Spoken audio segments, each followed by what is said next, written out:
السلام علیکم و رحمت الله و برکاته. برادر پرسید است که درباره مسئله های زکات صحبت کنید. در حقیقت زکات این کتاب هست، کتاب زکات میگن. اون بسیار بابی طولانی دارد. اگر پرسیدنی باشن که زکات چی معنا دارد، زکات علما به دو معنا گفتن. یکی پاک شدن معناش است، دیگر زیاد شدن. در اصطلاح شریعت یعنی که از مال مخصوص که به نصاب رسیده است، از اون مقدار مخصوص انسان برآورده به خاطر الله مثلا که صدقه میکند، اون مالش پاک می شود و زیاد می شود. اما زکات حکم اون فرض است. با کردن با جا آوردن زکات ثواب میگیرد، بسیار ثواب کلان دارد. با ترک کردنش گناهکار کبیره می شود. با انکار کردنش کافر می شود انسان. و دیگر زکات اگر گوسفند باشه از 40 تا شروع می شود، اگر که شتر باشه از 5 تا شروع می شود. اگه 40 تا گوسفند باشه 1 تا میدهد، شتر 5 تا باشه 1 تا گوسفند میدهد. اگر از گاو باشه از 30 تا باشه تا گاوی میانه میدهد از مابین همونها.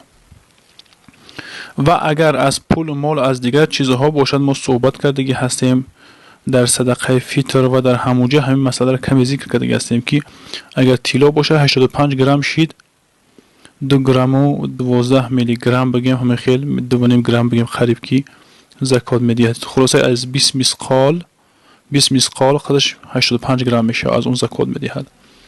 نیست مسقال میدهد. و از نقره که باشد از 200 درهم 5 درهم میدهد که عمومش بگیرید 200 درهم خودش 595 گرم نقره میشود. از اون زکات شروع میشود.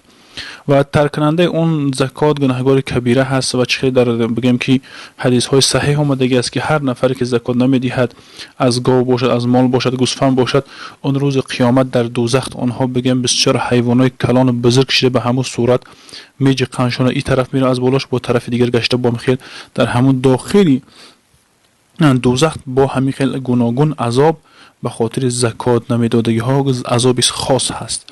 اگر از پول مال دیگر چیزها باشن، اون به صورتی میگد که پیامبر گرامی صلی الله علیه و سلم که یک آهنی کلان میکنن، اون بگیم در آتش دوزخ جوش شده است، از اتوک کرده بگیم جوش شده است.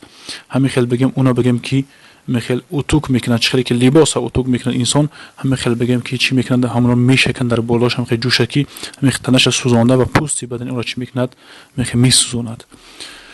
دادن زکات فرض است. ترک نشه گناهکار عاصی می شود و انسان نباید زکات ترک کند که اون صراحتا اومده است که پاک شدن مال است و زیاد شدن مال است.